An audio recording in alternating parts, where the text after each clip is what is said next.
Good morning students. आज हम cover करेंगे चैप्टर नंबर 11, न्यून या अभावी और अधिमांग की समस्याएं। तो शुरू करते हैं इसको। न्यून या अभावी मांग का अर्थ। न्यून मांग वह स्थिति है जिसमें समग्र मांग यानी एडी अर्थव्यवस्था में पूर्ण रोजगार के लिए आवश्यक समग्र पूर्ति यानी एएस से कम होती है। यानी एडी जो है वो लेस देन एएस आपका है। ठीक है, एडी आपकी जो है एएस से कम है। हालांकि आपका पूर्ण रोजगार है, पूर्ण रोजगार आपका है, लेकिन फिर भी आपकी एडी जो है वो कम है। यानी पूर्ण रोजगार होने के बावजूद लोग मांग कम कर रहे हैं और पूर्ति जो है वो अधिक हो रही है। जैसा कि आप जानते हो, कीन्स ने क्या बताया था? कीन्स ने ये बोला था कि पूर्ण रोजगार परिस्थिति होने के बावजूद भी आपकी बेरोजगारी संभव हो सकती है। ठीक है, ध्यान होगा आपको। क्लासिकल इकोनॉमिक्स ने क्या कहा था कि अगर पूर्ण रोजगार है तो कोई बेरोजगार नहीं होगा, लेकिन कीन्सियन अप्रोच क्या कहती थी? कीन्स ने बोला था कि अगर आपका पूर्ण रोजगार है फिर भी आपकी कोई ना कोई बेरोजगारी हो सकती है। ठीक है, तो वही यहाँ पर लिखा हुआ है कि पूर्ण रोजगार स्तर है फिर भी आपकी एडी जो है कम है, एएस आपकी अधिक है। ठीक है, न्यून मांग की निम्नलिखित दो विशेषताएं हैं। समग्र मांग का स्तर पूर्ण रोजगार के लिए आवश्यक समग्र मांग के स्तर से कम है। यानी कि समग्र मांग का स्तर जो है पूर्ण रोजगार के लिए वो कम है जितना आवश्यक समग्र मांग होनी चाहिए। ठीक है ना, समग्र मांग जितनी आवश्यक होनी चाहिए एक्चुअली में समग्र मांग उससे कम है। ठीक है, और स्तर कौन सा है आपका? पूर्ण रोजगार का ही। साधनों को पूर्ण रोजगार प्राप्त करने तथा पूर्ण क्षमता तक उत्पादन करने के लिए उद्यमियों को जितनी समग्र मांग की आशा होती है समग्र मांग का स्तर उससे कम होता है।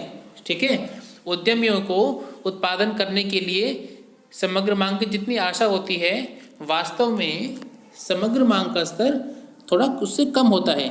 ठीक है, इस स्थिति में साधनों का पूर्ण उपयोग नहीं होता तथा अनैच्छिक बेरोजगारी पाई जाती है। क्या पाई जाती है? अनैच्छिक बेरोजगारी।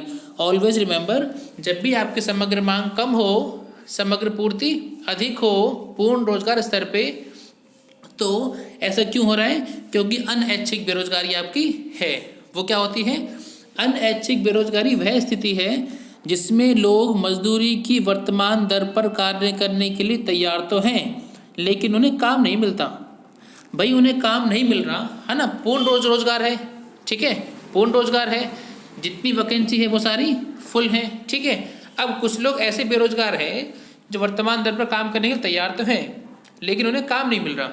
अब अगर उन्हें काम नहीं मिलेगा तो उनकी आय तो कम होगी, और जब उनकी आय कम होगी तो ऑब्वियसली वो मांग को तो अपनी कम करेंगे। ठीक है, अगर लोग मांग कम कर रहे हैं तो संभव है कि अनैच्छिक बेरोजगारी अर्थव्यवस्था में है। ठीक है बच्चों, सेकंड पॉइंट है न्यून मांग की स्थिति में समग्र मांग पूर्ण रोजगार के लिए आवश्यक समग्र पूर्ति से कम होती है। यानी अगर न्यून मांग है तो ऐसी अवस्था में समग्र मांग जो है समग्र पूर्ति से कम होती है पूर्ण रोजगार स्तर पर। हम पहले पढ़ चुके इस लाइन को। ठीक है, इसके फलस्वरूप समग्र मांग के उपलब्ध स्तर को बराबर करने के लिए समग्र पूर्ति को कम कर दिया जाएगा। ठीक है, यानी कि अगर आप संतुलन की अवस्था चाहते हो तो आप क्या करोगे?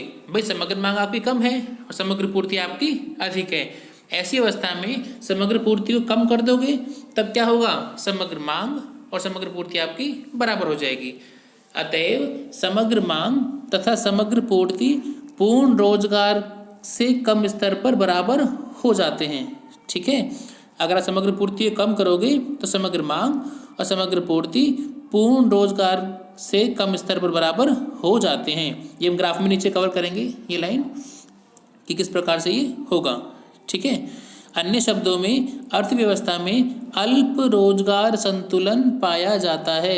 अल्प रोजगार संतुलन पाया जाता है कैसे? अब हम कवर करते हैं इसको। ये आपका ग्राफ है। ठीक है, नीचे लिखा हुआ है इनकम आउटपुट एम्प्लॉयमेंट और यहाँ लिखा हुआ है बाईं तरफ एग्रीगेट डिमांड। ठीक है, पहले पढ़ते हैं नीचे वाला ये क्या चीज़ है, फिर ग्राफ कवर करेंगे। चित्र 1 में OX अक्ष पर आय या उत्पाद या रोजगार के स्तर को प्रकट किया गया है। ठीक बात है, यहाँ प्रकट कर रखा है, ठीक है। और ओ वाई अक्ष पर समग्र मांग को प्रकट किया गया है। ए एस क्या है? समग्र पूर्ति वक्र, ठीक है। ए डी एफ और ए डी यू ये दोनों क्या है आपके? समग्र मांग वक्र। दोनों आपके क्या है? समग्र मांग वक्र। पूर्ण क्षमता या पूर्ण रोजगार स्तर पर उत्पादन करने के लिए मांग के वांछित स्तर को एडीएफ द्वारा दिखाया गया है। एफ का मतलब है फुल एम्प्लॉयमेंट, पूर्ण रोजगार, ठीक है। यानी जो आपकी एडीएफ वाली लाइन है वो क्या दिखाती है कि यहाँ पर आपका पूर्ण क्षमता पर या पूर्ण रोजगार स्तर पर उत्पादन आपका हो पा रहा है, ठीक है। उसे बोल रहे हैं aggregate demand at full level employment, या एडीएफ या पूर्ण रोजगार स्तर पर आपका उत्पादन का स्तर, ये वाला, ठीक है, ठीक है। तो अब हमने एडीएफ तो बना लिया और एएस भी बना लिया, ठीक है। ये बन गया और ये बन गया, ठीक है। अब आगे है एडीयू अर्थव्यवस्था में न्यून मांग के स्तर को प्रकट कर रहा है। भाई आपकी एएस तो 45 डिग्री एंगल पर है, ठीक है। एडीएफ जो है वो क्या है? समग्र मांग है पूर्ण रोजगार स्तर पर। अब एडीयू क्या है? एडीयू एडीएफ से कम है ना, नीचे है, और ये क्या प्रकट कर रही है? न्यून मांग के स्तर पर, यानी पूर्ण रोजगार स्तर पर आपका एफ पॉइंट पर एग्रीगेट डिमांड बननी चाहिए थी, ये वाली, लेकिन आपकी डिमांड जो है वो इससे नीचे बन रही है, ये वाली बन रही है। ऐसा क्यों? क्योंकि डिमांड आपकी कम है, लोग समग्र मांग कम कर रहे हैं। यह अभाव जो है वो एफसी है। क्या अभाव क्या है आपका? ये एफसी, ये वाला जो गैप है आपका, ये क्या है? डेफिशिएंट डिमांड या न्यून मांग, एफसी, जो एडीएफ या एडीयू के बीच अंतर के बराबर है। यानी न्यून मांग या मांग का अभाव क्या होता है? ADF minus ADU is equal to FC, ठीक है। यानी अगर समग्र मांग एडीएफ पर तो नहीं हो रही लेकिन एडीएफ से कम हो रही है, ठीक है, तो आपका संतुलन की अवस्था भी क्या होगी? ओ एम नहीं होगी, आपकी ओ एन होगी, ठीक है, क्योंकि आपका क्यू बिंदु पर कटा हुआ है। समझ पा रहे होंगे? ये साइड वाला पढ़ते हैं क्या कहना चाह रहा है ये। एडीएफ क्या है? पूर्ण रोजगार के अनुरूप समग्र मांग को प्रकट करता है, ठीक है। एडीयू क्या है? अर्थव्यवस्था में अल्प रोजगार के अनुरूप समग्र मांग को प्रकट करता है। एडीयू क्या है? Aggregate demand at the under employment, you माने अंडर एम्प्लॉयमेंट, अल्प रोजगार, यानी एडीयू क्या है? वो अल्प रोजगार के अनुरूप समग्र मांग को प्रकट करता है। भाई रोजगार कम है, ठीक है, लोगों के पास रोजगार नहीं है, उनके पास काम नहीं है, तो उनकी आय कम है, इसीलिए अल्प रोजगार बोल रहा है एडीयू को, ठीक है। एफसी जो है, एफ और सी का गैप जो है वो एडीएफ और एडीयू के बीच ऊर्ध्वाधर वर्टिकल अंतर है, स्ट्रेट लाइन अंतर है। यह उस सीमा को मापता है जिस तक समग्र मांग आपकी न्यून है, ठीक है। यानी एडीएफ और एडीयू का अंतर क्या है? आपकी न्यून मांग। यदि इच्छित समग्र मांग एडीयू है तब संतुलन बिंदु क्या होगा? क्यू बिंदु पर प्राप्त होता है। आप लोग देख पा रहे हो एडीयू और एएस ये क्यू बिंदु पर कट रहा है ना। यह अल्प रोजगार संतुलन बिंदु है। अल्प रोजगार संतुलन के अनुरूप ओ एन जो है, ओ एन ये आपका संतुलन उत्पादन है। पूर्ण रोजगार संतुलन के अनुरूप ओ एम संतुलन उत्पादन है, ठीक है। अगर आप पूर्ण रोजगार पर देखोगे, पूर्ण रोजगार पे एडीएफ और एएस वो कहाँ कट रहे हैं? ओ एम उत्पादन स्तर पर।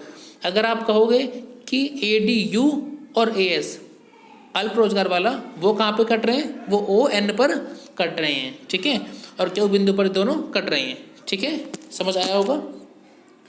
नीचे कवर करते हैं। यानी इसमें कुछ खास नहीं था। सबसे पहले आप एएस और एडीएफ इनको तो करते ही करते हो हमेशा, ठीक है, लेकिन अगर आपको न्यून मांग दिखानी है यानी एग्रीगेट डिमांड कम दिखानी है एएस से, ठीक है, तो कुछ नहीं करना, एग्रीगेट डिमांड को एडीएफ से नीचे ड्रॉ कर दोगे, ठीक है। ये आपकी न्यून मांग है ना, जब भी न्यून मांग होगी तो एडी को न्यून कर देना है, कम कर देना है, ठीक है। एडीएफ पर नहीं है, एडी आपकी एडीएफ से नीचे है, एडीयू पर आ गई, ठीक है। तो जो लोग मांग कम कर रहे हैं तो मांग कम करने से भाई उत्पादन भी कम होगा, रोजगार कम होगा तो इनकम भी कम होगी, इसलिए ओ एन पर आ गई, ठीक है, आसान है। अगला टॉपिक कवर करते हैं इसका, न्यून या अभावी मांग के परिणाम। क्या परिणाम इसके होंगे? पहला पॉइंट, जब समग्र मांग साधनों के पूर्ण उपयोग से कम रह जाती है, तब उत्पादक वस्तुओं का जितना स्टॉक करना चाहता है उससे अधिक स्टॉक करना पड़ता है। अब भाई अगर समग्र पूर्ति ठीक चल रही है, समग्र पूर्ति आपकी अधिक है ना, सप्लाई ठीक चल रही है, उत्पादन बढ़िया चल रहा है, लेकिन लोग मांग नहीं कर रहे, ऐसी अवस्था में क्या होगा, आपका कुछ स्टॉक तो बिना बिके रह जाएगा, है ना। अगर लोग मांग करेंगे ही नहीं, उत्पादन अच्छा चल रहा है आपका, तो ऐसी अवस्था में आपका कुछ माल जो है वो बिना बिके रह जाएगा। और ऐसी अवस्था में क्या होगा, अगर माल बिना बिके रह जाएगा तो आपको पहले की अवस्था में माल को अधिक स्टॉक करना पड़ता है, ठीक है। सेकंड पॉइंट, अवांछित, जो आप चाह नहीं रहे थे वो स्टॉक, अवांछित स्टॉक उत्पादकों को आगामी वर्ष के लिए कम उत्पादन करने के लिए विवश करेगा। यानी जो स्टॉक आपको करना पड़ रहा है माल का, आप चाह नहीं रहे थे स्टॉक करना, उसको अपने पास रखना चाह नहीं रहे थे, लेकिन देखो मांग कम है, पूर्ति अधिक है, तो आपने ना चाहते हुए माल को स्टॉक करना शुरू करा। और अगर आप माल को स्टॉक ऐसे ही करते रहोगे तो आपको आगे आने वाले साल के लिए उत्पादन को कम करना पड़ेगा, है ना। आपको आने वाले साल के उत्पादन को कम करना पड़ेगा, क्योंकि आपके पास पहले से माल स्टॉक में रखा हुआ है। फलस्वरूप आयोजित समग्र पूर्ति कम हो जाएगी। अगर आप उत्पादन कम करोगे आने वाले साल में तो पूर्ति भी आपकी कम हो जाएगी। थर्ड पॉइंट, आयोजित समग्र पूर्ति के कम होने का अर्थ है आयोजित उत्पाद के स्तर में कमी की स्थिति। भैया अगर समग्र पूर्ति कम होगी तो क्या मतलब होगा, आपको उत्पादन भी कम होगा और उत्पाद का स्तर भी कम होगा। फोर्थ पॉइंट, आयोजित उत्पाद के स्तर में कमी के कारण आय और रोजगार के स्तर में कमी की स्थिति उत्पन्न हो जाएगी। यानी कि अगर आपका प्रोडक्शन का लेवल कम हो जाएगा तो क्या होगा, रोजगार भी कम हो जाएगा, रोजगार कम होगा तो आय भी कम हो जाएगी, ठीक है। आप देख पा रहे हो ना ऊपर OM पर तो क्या था, फुल एम्प्लॉयमेंट, लेकिन ON पर क्या हुआ आपका, अंडर एम्प्लॉयमेंट यानी अल्प रोजगार, यानी मांग कम होते के साथ ही आपकी OM से ON हो गई आपकी इनकम या आउटपुट या एम्प्लॉयमेंट, ठीक है। ये फोर्थ पॉइंट को प्रूव कर रही है कि अगर लोग मांग कम करेंगे तो उत्पादन कम करना पड़ेगा, क्योंकि हमारे पास पहले का स्टॉक रखा हुआ है। अगर उत्पादन कम करेंगे तो आय भी कम हो जाएगी, है ना। और आय कम हो जाएगी तो आपको OM नहीं होगा, ON होगा, आपको संतुलन की अवस्था, ठीक है। समझ गए होंगे। नीचे कवर करते हैं। चित्र में न्यून मांग के परिणामों को दर्शाया गया है। नीचे लिखा हुआ इनकम आउटपुट एम्प्लॉयमेंट, बाईं तरफ एग्रीगेट डिमांड, ठीक है। कंफ्यूज नहीं होना है, ये ग्राफ ऊपर वाला ही आपका, ठीक है। ये काफ़ी डेप्थ में बता रहे हैं, बस है ऊपर वाला ग्राफ ही। साइड में लिखा हुआ है ADF क्या है, पूर्ण रोजगार समग्र मांग, ADF हम जानते हैं। और ADU क्या है, अल्प रोजगार समग्र मांग, ADU ये भी हम जानते हैं। A क्या है, पूर्ण रोजगार संतुलन बिंदु, बिल्कुल, क्योंकि A पॉइंट पर ADF और AS कट रहे हैं। ऑलवेज रिमेंबर, जब ADF और AS कटेगा तो क्या होगा, पूर्ण रोजगार स्तर पर संतुलन बिंदु, ठीक है। न्यून मांग के फलस्वरूप जब मांग कम करी आपने तो आपने ADF से मांग को नीचे कर दिया, ठीक है। जब मांग नीचे हुई तो न्यून मांग के फलस्वरूप अर्थव्यवस्था बिंदु A से बिंदु B की ओर खिसक जाएगी। अगर आप मांग को कम करोगे तो आपकी ADF से ADU मांग आपकी कम हो गई, ठीक है। पॉइंट वही पढ़ रहे हैं जो ऊपर पढ़ चुके हम, ठीक है, वही पॉइंट रिपीट कर रहा है ये। इससे प्रकट होता है कि न्यून मांग के फलस्वरूप अर्थव्यवस्था में पूर्ण रोजगार संतुलन के स्थान पर अल्प रोजगार संतुलन स्थापित हो जाएगी। यानी कि अगर आप डिमांड कम करोगे तो ऐसी अवस्था में ON क्या दिखा रहा है, अल्प रोजगार संतुलन, ठीक है। B पॉइंट पर ON स्तर पर अल्प रोजगार संतुलन अवस्था आपका है। अन्य शब्दों में अर्थव्यवस्था का बिंदु A से बिंदु B की ओर खिसकना रोजगार के निम्न स्तर को प्रकट करता है। यानी A से B तक डिमांड कम हो रही है, इससे क्या पता चल रहा है कि आपका उत्पादन कम हुआ या उत्पाद का स्तर कम हुआ या रोजगार आपका कम हुआ या आय आपकी कम हुई। और ये आपके इंटरडिपेंडेंट है आपस में, ये कह लो या फिर तीनों एक ही बात है ये कह लो, है ना। अगर आप पूर्ति कम करोगे, ठीक है, अगर आप पूर्ति कम करोगे डिमांड को बराबर करने के लिए तो उत्पादन आपका कम होगा, उत्पादन कम होगा तो आपका आय भी कम होगी, रोजगार भी कम हो जाएगा। ठीक है ना, ग्राफ ऊपर वाला ये आपका, ठीक है, एक ही ग्राफ चल रहा है ये। ठीक है, नीचे कवर करते हैं। न्यून या अभावी मांग में अविस्फीतिक अंतराल निहित है। डेफिशिएंट डिमांड इम्प्लाइज या इंक्लूड डिफ्लेशनरी गैप।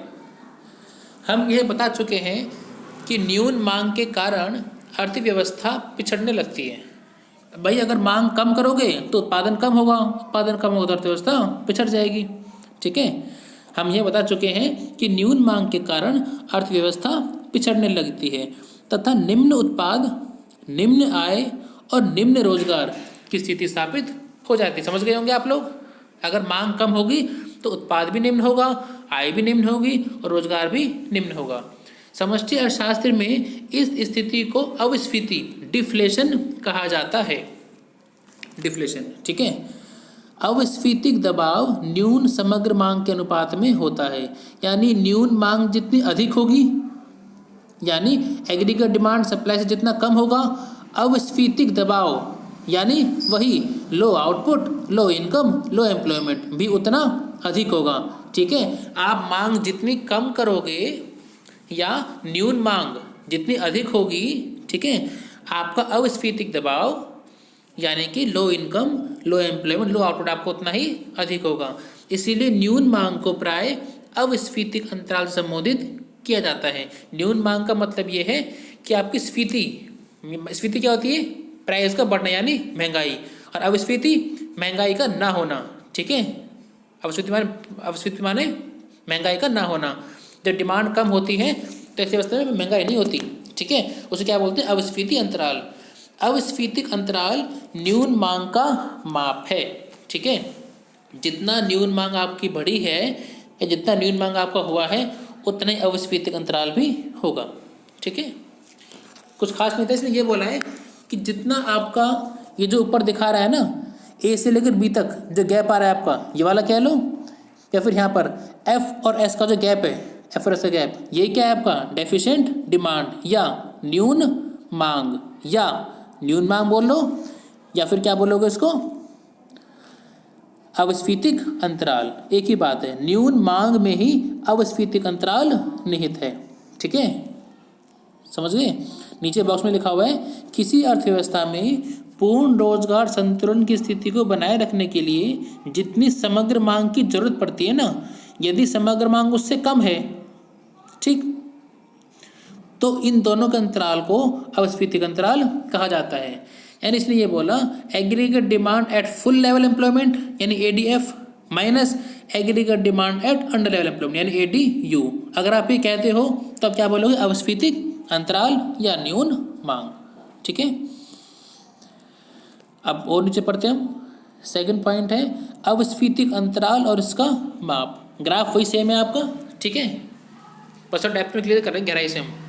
अविस्फीतिक अंतराल को पूर्ण रोजगार के लिए आवश्यक आयोजित प्लांट समग्र मांग और अल्प रोजगार से संबंधित आयोजित प्लांट समग्र मांग के अंतर द्वारा मापा जाता है। यानी अविस्फीतिक अंतराल या न्यून मांग क्या होती है?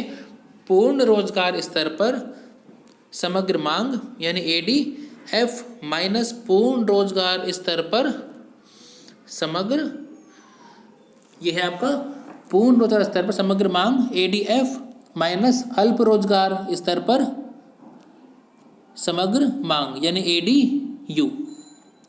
ठीक है, समझ आया होगा? यानी अगर एडीएफ में से अगर आप एडीयू को घटा दोगे तो ये क्या निकल कर आएगा? अल्प रोजगार ये निकल कर आएगा अविस्फीतिक अंतराल। ठीक है, एडीएफ माइनस एडीयू। ठीक है, यहाँ पर एडीएफ क्या है आपका? पूर्ण रोजगार के लिए आवश्यक समग्र मांग, और एडीयू क्या है आपका? अल्प रोजगार से संबंधित समग्र मांग। ठीक है, ग्राफ सेम है आपका, वही एएस है आपका, वही एडी फुल एम्प्लॉयमेंट पे, वही एडीयू आपका अंडर एम्प्लॉयमेंट पे। ये एडीएफ माइनस एडीयू इनका जो डिफरेंस है इसे क्या बोलते हैं? न्यून मांग या अविस्फीतिक अंतराल, यानी महंगाई नहीं है। ठीक है, इसे बोलते हैं अविस्फीतिक अंतराल। जी और के क्या है? ये न्यून मांग या अविस्फीतिक अंतराल, जो कैसे निकालते हैं? ADF minus ADU. ठीक है, ADF क्या है? पूर्ण रोजगार समग्र मांग। ADU क्या है? अल्प रोजगार समग्र मांग। ठीक है। चित्र 3 द्वारा न्यून मांग एवं अपस्फीतिक अंतराल की स्थिति ज्ञात होती है। इस चित्र में आय, उत्पाद और रोजगार के स्तर को OX अक्ष पर और समग्र मांग को OY अक्ष पर दिखाया गया है। AS क्या है आपका? समग्र पूर्ति वक्र है। ठीक है। ADF और ADU समग्र मांग वक्र हैं। इस चित्र में पूर्ण रोजगार स्तर पर आवश्यक मांग के स्तर को ADF द्वारा दिखाया गया है। यानी ADF क्या है आपकी? पूर्ण रोजगार स्तर पर एग्रीगेट डिमांड। और संतुलन के इस स्तर पर G बिंदु पर समग्र मांग और समग्र पूर्ति बराबर है एवं OX अक्ष से ज्ञात होता है कि OM द्वारा श्रम का पूर्ण रोजगार आपका प्रकट हो रहा है। ADU क्या है? ये अर्थव्यवस्था में न्यून मांग को प्रकट करता है। ADF और ADU के अंतर क्या बोलते हैं? G के, जो कि न्यून मांग या अपस्फीतिक अंतराल ज्ञात होता है। ठीक है। Deficit demand is equal to ADF minus ADU is equal to G के। ठीक है, समझ गए होंगे। टॉपिक काफ़ी आसान है। ग्राफ पहले पढ़ चुके हम AD और AS के, तो हमें कोई दिक्कत नहीं आएगी समझने में। ठीक है, एक टॉपिक और कवर कर लेते हैं हम। अधिमांग का अर्थ, मीनिंग ऑफ एक्सेस डिमांड। अधिमांग वह स्थिति है जिसमें समग्र मांग अर्थव्यवस्था में पूर्ण रोजगार के लिए आवश्यक समग्र पूर्ति से अधिक होती है। यानी कि AD ग्रेटर देन AS। पूर्ण रोजगार तो है आपका, लेकिन AD आपकी ज़्यादा है AS से। ठीक है, वहाँ पर क्या था? न्यून मांग पहले वाले में, AD कम था AS से, और यहाँ पर क्या है? AD आपकी अधिक है AS से। और स्तर कौन सा है आपका? पूर्ण रोजगार। ठीक है, नीचे कवर करते हैं। अधिमांग की दो मुख्य विशेषताएं हैं। पहला, अर्थव्यवस्था में आयोजित समग्र मांग का स्तर पूर्ण रोजगार के लिए आवश्यक समग्र मांग के स्तर से अधिक हो जाता है। जितनी आवश्यक समग्र मांग चाह रहा था उत्पादक, उससे अधिक समग्र मांग आपकी हो रही है। देखो, इसका कारण यह है कि साधनों का पहले से ही पूर्ण रोजगार के लिए आवश्यक पूरा उपयोग हो रहा होता है। पूर्ण रोजगार है पहले से आपका। ठीक है, इसीलिए पूर्ति में वृद्धि तो आप लोग कर नहीं सकते। ये आप लोग जानते बात, पहले पढ़ चुके थे हम, कि अगर आपका पूर्ण रोजगार है तो पूर्ण रोजगार स्थिति में आप उत्पादन को या पूर्ति को और अधिक बढ़ा ही नहीं सकते। क्यों? क्योंकि आपका पूर्ण रोजगार है पहले से। ठीक है, बल्कि अर्थव्यवस्था में समग्र मांग के समग्र पूर्ति से अधिक होने के कारण कीमतों में बढ़ने की प्रवृत्ति आरंभ हो जाती है। हमने पहले पढ़े थे, पिछली वीडियो में कवर किया था कि अगर आप डिमांड ज़्यादा करोगे और सप्लाई आपकी कम है, ठीक है भाई, पूर्ण रोजगार है, आप पूर्ति या उत्पादन को तो बढ़ा नहीं सकते और डिमांड आप अधिक कर रहे हो, तो ऐसी अवस्था में क्या होगा? प्राइस तो आपके बढ़ेंगे, है ना। और ये बात आप लोग जानते भी हो, अगर आप डिमांड अधिक करोगे और सप्लाई इतनी है नहीं, तो प्राइस उसके बढ़ जाते हैं। ठीक है, समग्र मांग का स्तर या आयोजित खर्च जो है पूर्ण रोजगार के लिए आवश्यक समग्र पूर्ति से अधिक हो जाता है। यानी AD ग्रेटर देन AS होता है। हमने पढ़ा था, हमने तो ठीक है। अधिमांग की स्थिति में समग्र मांग का स्तर समग्र पूर्ति के स्तर से अधिक हो जाता है, जबकि अर्थव्यवस्था में उत्पादन पूर्ण क्षमता पर हो रहा होता है। उत्पादन कौन सा आपका? पूर्ण क्षमता पर हो रहा है, लेकिन फिर भी आपकी AD ज़्यादा है और AS आपकी कम है।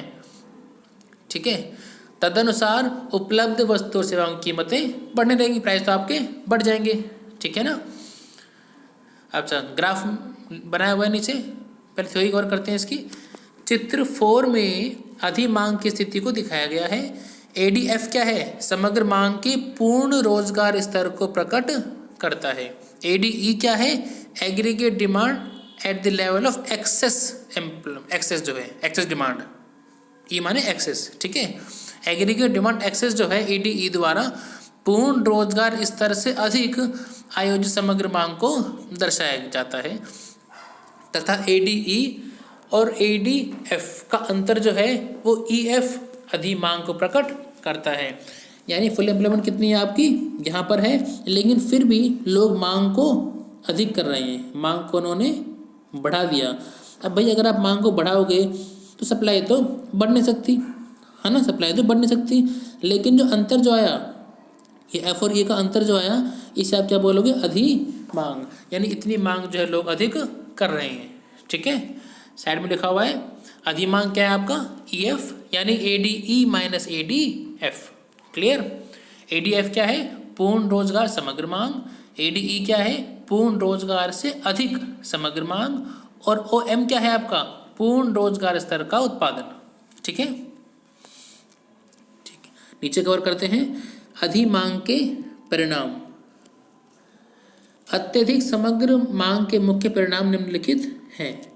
जब समग्र मांग पूर्ण रोजगार स्तर संबंधित मांग से बढ़ जाती है, यानी आपके समग्र मांग पूर्ण रोजगार स्तर होने के बावजूद आपकी बढ़ जाती है, तब उत्पादन में तो आप कोई वृद्धि कर नहीं सकते, क्योंकि पूर्ण रोजगार स्तर के पश्चात तो आपका उत्पादन जो है वो स्थिर होता है। ठीक है, अगर आपका पूर्ण रोजगार है तो आप उत्पादन को या पूर्ति को और अधिक बढ़ा ही नहीं सकते। ठीक है, सेकंड पॉइंट है, जब वस्तुओं और सेवाओं की पूर्ति या प्रवाह स्थिर रहता है, क्योंकि उत्पादन आपका स्थिर रहेगा, आप उत्पादन से फालतू तो कर नहीं सकते, क्योंकि आपकी पूर्ण रोजगार पहले से है। अगर आपका उत्पादन स्थिर रहेगा, तब अधिमांग की स्थिति में उत्पादन स्थिर है, फिर भी आप लोग मांग अधिक कर रहे हो, तो इसमें क्या होता है? अधिमांग की स्थिति में समग्र मांग समग्र पूर्ति से अधिक हो जाती है। ठीक है, तीसरा पॉइंट, समग्र मांग के समय समग्र मांग के समग्र पूर्ति से अधिक होने के कारण वस्तुओं और सेवाओं की कीमतें जो हैं वो बढ़ने लगती हैं। ठीक है, परिणाम स्वरूप मुद्रास्फीति की स्थिति उत्पन्न हो जाती है। ठीक है ना, अगर आप डिमांड अधिक करोगे, सप्लाई बढ़ नहीं सकती, तो उसमें क्या होगा? मुद्रास्फीति या आप कह लो महंगाई। ठीक है, ये प्राइस आपके बढ़ने लगते हैं। क्लियर? फोर्थ पॉइंट है आपका, मुद्रास्फीति के कारण उत्पादन की लागतें बढ़ने लगती हैं। अगर प्राइस हर चीज़ के बढ़ जाएंगे तो उत्पादन की लागतें भी तो बढ़ जाएंगी, उत्पादन की लागतें बढ़ जाएंगी तो इससे कीमतों में और अधिक वृद्धि होने लगेगी और महंगाई आपकी और बढ़ जाएगी। ठीक है, और यहाँ पर हम साइड में बॉक्स में कुछ लिखा हुआ है, इसको पढ़ते हैं एक बार। ध्यान दीजिए, आप जानते हैं कि न्यून मांग अथवा अवस्फीतिक अंतराल के कारण रोजगार का स्तर गिरता है। बिल्कुल, अगर आप मांग कम करोगे, ठीक है, मांग कम कर रहे हो तो क्या होता है? उत्पादन आपका कम होगा, है ना। हमने पढ़ा था ना, न्यून मांग में उत्पादन कम होगा, आय कम होगी, रोजगार भी कम हो जाता है। ठीक है, रोजगार स्तर आपका गिरता है। ठीक है, किंतु ध्यान रहे कि आप अधिमांग अथवा स्फीतिक अंतराल में स्फीतिक अंतराल से उल्टा परिणाम ना निकालें। मतलब बहुत जरूरी बात कह रहा है ये, इससे रोजगार के स्तर में वृद्धि होती है। अगर आप ये सोचोगे तो आप ये गलत कह रहे हो। अगर न्यून मांग होगी तो रोजगार गिरेगा जरूर, लेकिन अधिमांग होगी तो आपका रोजगार स्तर बढ़ेगा नहीं। आप इस तथ्य को भली भांति जानते हैं कि स्फीतिक यानी महंगाई स्फीतिक अंतराल की उत्पत्ति केवल पूर्ण रोजगार की स्थिति के पश्चात ही अस्तित्व में आती है। पूर्ण रोजगार पहले से है, फिर भी आप डिमांड अधिक कर रहे हो तो प्राइस आपके बढ़ रहे हैं। अतः अधिमांग की स्थिति में रोजगार में वृद्धि का प्रश्न ही नहीं उठता। यानी कि इसने एक बात बोली कि अगर आप अधिमांग करोगे तो ऐसा मत करना कि OM से आप इसको बढ़ा दो, ऐसा नहीं करोगे।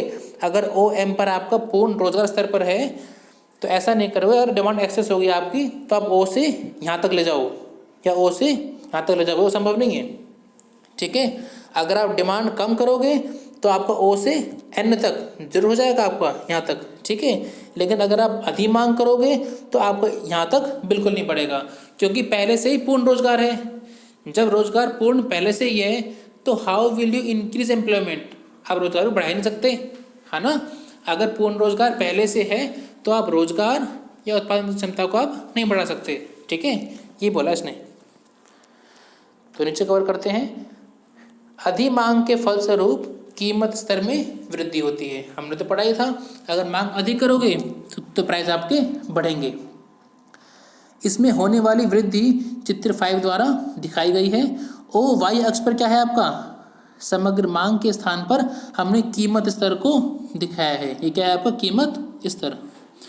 और OX अक्ष पर आय या उत्पाद या रोजगार को दिखाया है। एग्जाम्पल के लिए, अगर पूर्ण रोजगार संतुलन के लिए आवश्यक आयोजित समग्र मांग 500 करोड़ आपकी है, ठीक है, ठीक है बच्चों। यानी कि आपका जो ADF है ये किस स्तर पर है, ये 500 करोड़ के स्तर पर है, ठीक है। यानी आयोजित समग्र मांग कितनी आएगी, 500 करोड़। लेकिन अगर समग्र मांग बढ़कर 500 करोड़ नहीं, आपकी 600 करोड़ हो जाती है, ठीक है। पहले आपकी थी 500 करोड़, अब कितनी होगी आपकी 600 करोड़। अगर डिमांड बढ़ जाती है समग्र मांग, तो आय और उत्पादन में आप चाहकर भी वृद्धि नहीं करोगे, ठीक है। आपका उत्पादन का स्तर तो OL तक रहेगा, आप OL से बढ़ा नहीं सकते, ठीक है। लेकिन आपके प्राइस जो हैं वो पहले के मुकाबले बढ़ जाएंगे, ठीक है ना, प्राइस आपके बढ़ जाएंगे। क्लियर। यानी इसने भी बताया अगर सप्लाई देखो कांस्टेंट है, सप्लाई आपकी कांस्टेंट है, you can not increase aggregate supply beyond OL point. आप OL से अधिक उत्पादन को नहीं बढ़ा सकते या रोजगार को नहीं बढ़ा सकते। लेकिन अगर डिमांड तुम्हारे हाथ में है नहीं, अगर डिमांड बढ़ेगी तो प्राइस आपके बढ़ जाएंगे, आगे प्राइस P1 से P2 पर हो जाएंगे, ठीक है। यानी 600 करोड़ माइनस 500 करोड़ की डिफरेंस जो है आपका 100 करोड़ से क्या बोलोगे, स्फीतिक अंतराल। क्या बोलोगे, स्फीतिक अंतराल, ठीक है। साइड में क्या लिखा हुआ है, AS क्या है, एक ऊर्ध्वाधर सरल रेखा है जो ये बताती है कि उत्पादन स्तर OL पर पूर्ण रोजगार स्तर पर है, ठीक है। ये इसलिए क्योंकि अर्थव्यवस्था में यह पूर्ण रोजगार के अनुरूप है। OL पॉइंट क्या दिखा रहा है, पूर्ण रोजगार स्तर पर उत्पादन का स्तर। ADF क्या है, पूर्ण रोजगार के अनुरूप मांग का स्तर। ये नीचे क्यों गिराया मैंने, क्योंकि अगर आप डिमांड को प्राइस के अकॉर्डिंग दिखाओगे तो ऊपर से नीचे की ओर आएगी, है ना। और ADE क्या है, पूर्ण रोजगार के बाद मांग का स्तर, यानी मांग का आपका बढ़ना, ठीक। नीचे लिखा हुआ है OL पूर्ण रोजगार स्तर का उत्पादन है और यह स्थिर रहता है, चाहे समग्र मांग ADF खिसक कर ADE वक्र हो जाती है। अधिक मांग की स्थिति में उत्पादन या रोजगार में कोई परिवर्तन हो ही नहीं सकता, क्योंकि अगर पहले से पूर्ण रोजगार है, केवल कीमत स्तर ही OP1 से बढ़कर OP2 हो जाती है। और नोट करें इस चित्र में AD को कीमत स्तर से जोड़ा गया है, इसीलिए AD जो है आपका बाएं से दाएं नीचे की ओर ढलवा है, ठीक है। हमने बेटा प्राइस के जो ग्राफ में बताया मैंने अभी ये वाले ग्राफ ADS ग्राफ मैंने पिछली वीडियो में कवर किए हैं। अगर आपने पिछली वीडियो देखी होंगे ना, तो मुझे नहीं लगता आपको इन सब में कोई डाउट आ रहा होगा, आप ग्राफ समझ पा रहे होंगे, है ना। ठीक है जी, थोड़ा सा और पढ़ लेते हम।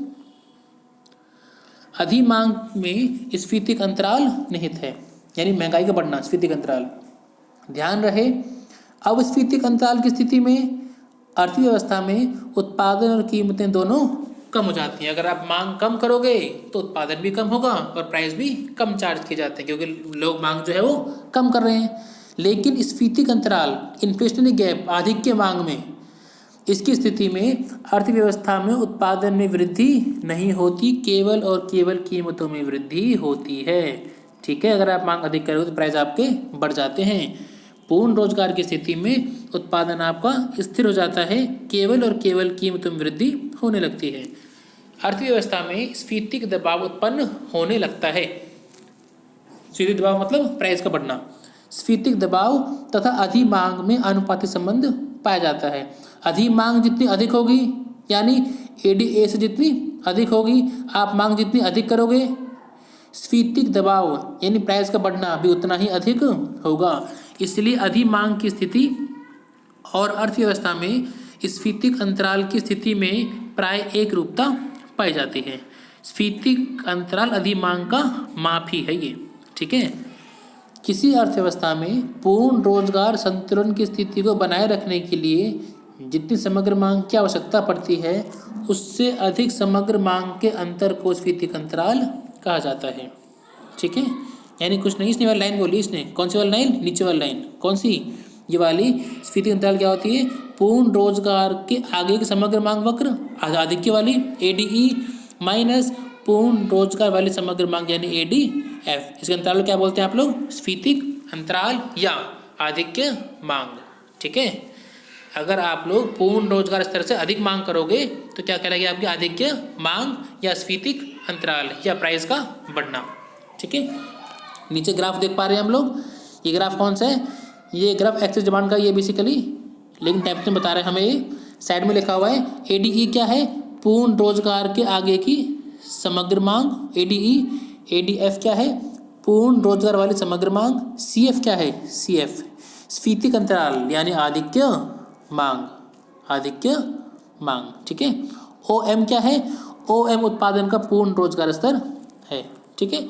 चित्र 6 में समग्र मांग को OY अक्ष पर और आय या उत्पाद या रोजगार को OX पर दिखाया गया है।